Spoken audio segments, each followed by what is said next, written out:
Welcome to short hand विद्यालय। दोस्तों, ये हिंदी डिक्टेशन है जिसकी स्पीड रहेगी 160 शब्द प्रति मिनट की। ठीक है, रिपोर्टर एग्ज़ाम के लिए है।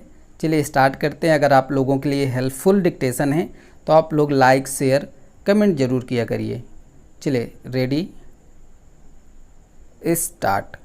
सभापति जी, जब से इस विश्वविद्यालय ने अपना नया रूप धारण किया है तब से यह पहला अवसर है कि मैं इसके आचार्यों और स्नातकों से अपनी कुछ बात कहने के लिए यहाँ आया हूँ।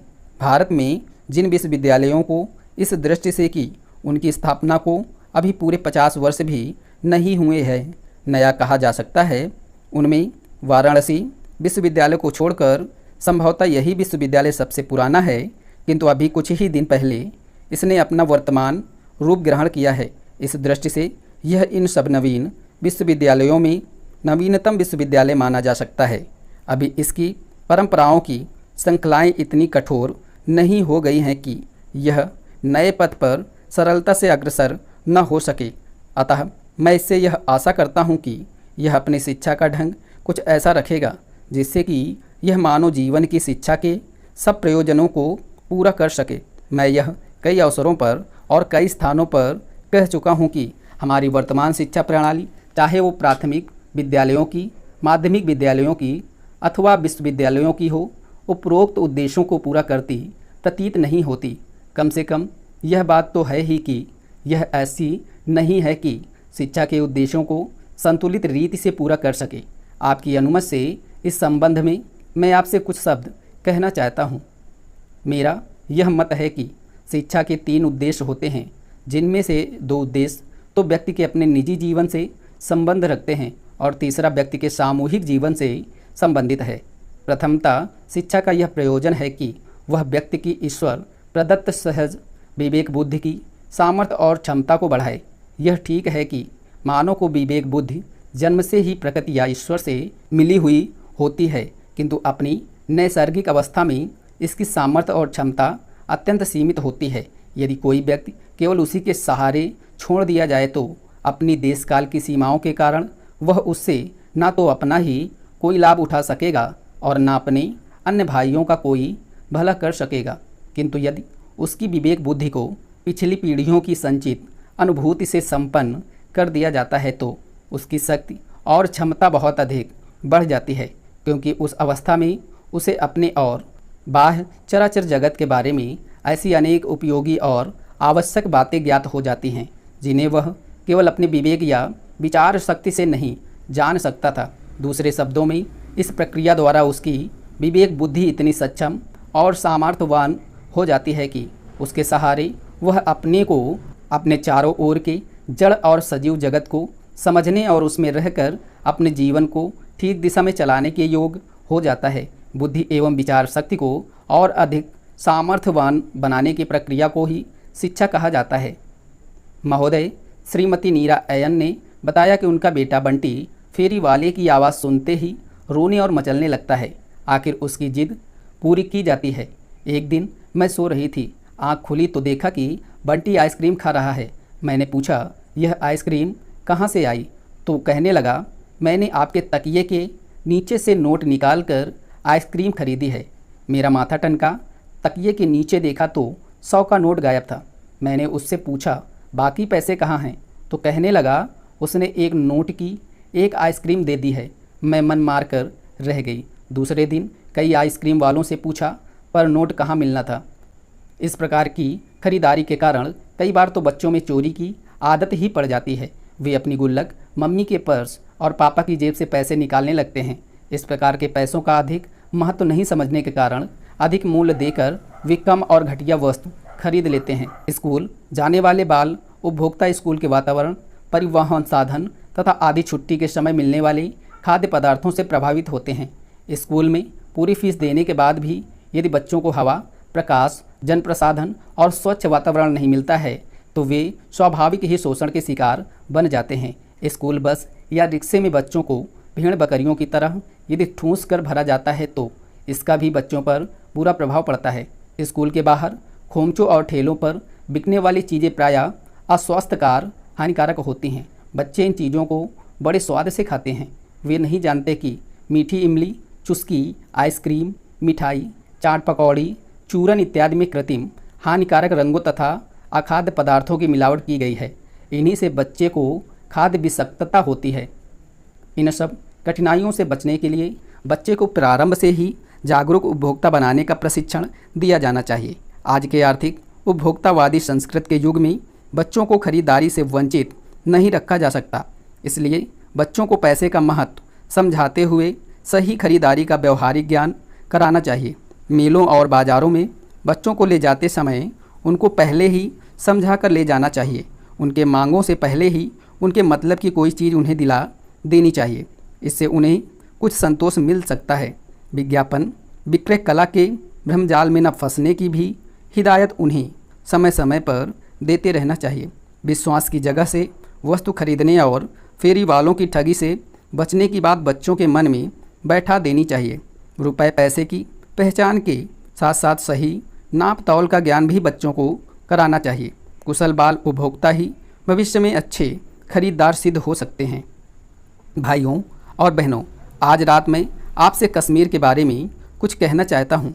इस प्रसिद्ध घाटी के सौंदर्य के बारे में नहीं, बल्कि उस भयकंप के बारे में जिसका कश्मीर को हाल में सामना करना पड़ा है। हम लोग बहुत संकट के दिनों से होकर गुजरे हैं और हमें कितने ही महत्वपूर्ण और दूर तक प्रभाव डालने वाले निर्णय करने पड़े हैं।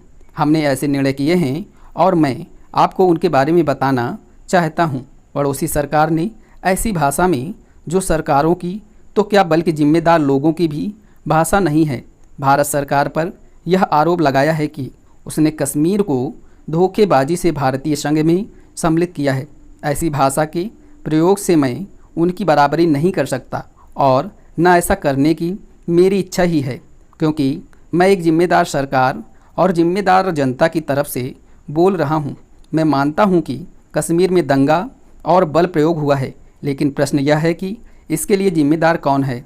कश्मीर और कश्मीर रियासत के बड़े हिस्से बाहरी आक्रमणकारियों द्वारा, जो कि हथियारों और सामान से सुसज्जित हैं, ध्वस्त हो चुके हैं। उन्होंने गाँव को लूटा तथा तबाह किया है। उन्होंने वहाँ से निवासियों को तलवार के घाट उतार दिया है। इस सुरम्य और शांत देश में भीषणता का आक्रमण हुआ और श्रीनगर का सुंदर शहर भी नष्ट होते होते बचा। मैं यह सबसे पहले बता देना चाहता हूँ कि कश्मीर के संबंध में हमने हर एक कदम पूरे सोच विचार के बाद और परिणामों को ध्यान में रखते हुए उठाया है और मुझे विश्वास है कि हमने जो कुछ किया है ठीक किया है। इन कदमों का न उठाना हमारे लिए एक दायित्व के प्रति धोखा देना होता और बल प्रयोग के सामने, जिसके साथ ही साथ अग्निकांड, स्त्रियों के साथ बलात्कार और कत्ल हो रहे हों, बुज़दिली के साथ झुक जाना होता। कुछ हफ्तों से हमें जम्मू प्रांत के रियासती प्रदेश में आक्रमणकारी दलों के चुपके प्रवेश करने के समाचार मिल रहे थे। इस बात के भी कि कश्मीर और पश्चिमोत्तर सीमा प्रांत की सीमा पर हथियारबंद आदमियों को जमाव हो रहा है। हम स्वभावतः इससे चिंतित हुए, न केवल इस ख्याल से कि कश्मीर और उसके लोगों से हमारे निकट के संबंध हैं, बल्कि इसलिए भी कि कश्मीर बड़े बड़े राष्ट्रों का सीमावर्ती इलाका है। इसलिए वहाँ जो कुछ हो रहा है उसमें दिलचस्पी लेना हमारे लिए अनिवार्य है। लेकिन हम किसी तरह का हस्तक्षेप नहीं करना चाहते थे और न हम लोगों ने हस्तक्षेप का कोई कदम उठाया। हालांकि जम्मू प्रांत के एक हिस्से पर आक्रमणकारी चढ़ आए थे। यह कहा गया है कि जम्मू की ओर से पाकिस्तान की सीमा पार करके हमले हुए थे और मुसलमान मारे, भगाए या निकाल दिए गए थे। महोदय, भारतीय पंचांग में गोपाष्टमी एक महत्वपूर्ण दिन है जो प्रतिवर्ष हमें हमारी आर्थिक व्यवस्था में गोधन के महत्व का स्मरण कराता है।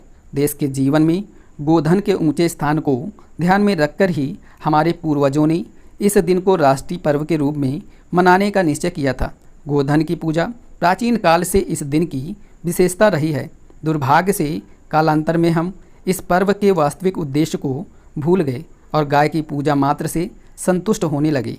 इस पर्व के महत्व के विषय में जनता को ठीक रूप से अवगत कराने और पशुपालन में जनसाधारण की रुचि पैदा करने के उद्देश्य से स्वाधीनता के बाद गोपाष्टमी को राष्ट्रव्यापी उत्सव के रूप में मनाने का निश्चय किया गया। 1950-51 के अनुमान के अनुसार गोधन के द्वारा राष्ट्र की आय 660 करोड़ रुपए थी। यही कारण है कि दूसरी पंचवर्षीय योजना के अंतर्गत रखे गए विकास कार्यक्रम में पशुपालन और नस्ल सुधार को इतना ऊंचा स्थान दिया गया है, जबकि पहली योजना में इस मद पर 22 करोड़ रुपए व्यय करने की व्यवस्था थी। दूसरी योजना में पशुपालन और दुग्धशाला आदि के लिए 56 करोड़ रुपए की राशि निर्धारित की गई है। यदि हम देहातों में रहने वाली देश की अधिकांश जनता को पूर्ण लाभ पहुंचाना चाहते हैं तो हमें पशुपालन और पशुओं के नस्ल सुधार के काम को अधिक महत्व देना पड़ेगा। साधारणतया हमारे देश में गाय को आदर की दृष्टि से देखा जाता है, किंतु इस आदर का आधार धार्मिक भावना है। जीवन में गाय की व्यवहारिक उपादेयता नहीं, धार्मिक भावना से इसका संबंध जोड़ने में भी मुझे कोई हानि दिखाई नहीं देती, किंतु केवल इसी विचार से गो सेवा का व्रत लेना और व्यवहारिक उपयोगिता को कोई स्थान न देना गोपाष्टमी की प्राचीन परंपरा के लिए घातक है। यदि हम इस पर्व के मनाने को सार्थक करना चाहते हैं तो हमें गाय की देखरेख और पशुपालन को एक व्यवसाय का रूप देना होगा अथवा इसका आधार आर्थिक मानना होगा और इसकी व्यवस्था लोगों के आर्थिक कल्याण की दृष्टि से करनी होगी। भावुकता में बुद्धि का पुट मिलाने से हम गोपाष्टमी पर्व की सार्थकता में ही वृद्धि नहीं करेंगे, बल्कि अपनी धार्मिक भावना का भी अधिक रक्षा कर सकेंगे। हमारे देश के प्रायः सभी भागों में पिंजरा पोल और गौशालाएँ धर्मार्थ संस्थाओं के रूप में चलाई जाती हैं। इस कार्य में प्रायः आर्थिक दृष्टिकोण को स्थान नहीं दिया जाता। हमें इस कार्य प्रणाली को बदलना होगा और गाय तथा दूसरे घरेलू पशुओं की देखरेख आदि के लिए हम जो कुछ भी करते हैं उसका आधार आर्थिक बनाना होगा। मैं नहीं समझता कि यह काम किसी भी प्रकार से असंभव या कठिन है। हमें इसे वैज्ञानिक ढंग से करना होगा जिससे सभी चीज़ों का पूर्ण उपयोग हो सके और कोई भी चीज़ नष्ट या व्यय ना जाने पाए। गोधन से बहुत सी चीज़ें प्राप्त होती हैं। स्टॉप।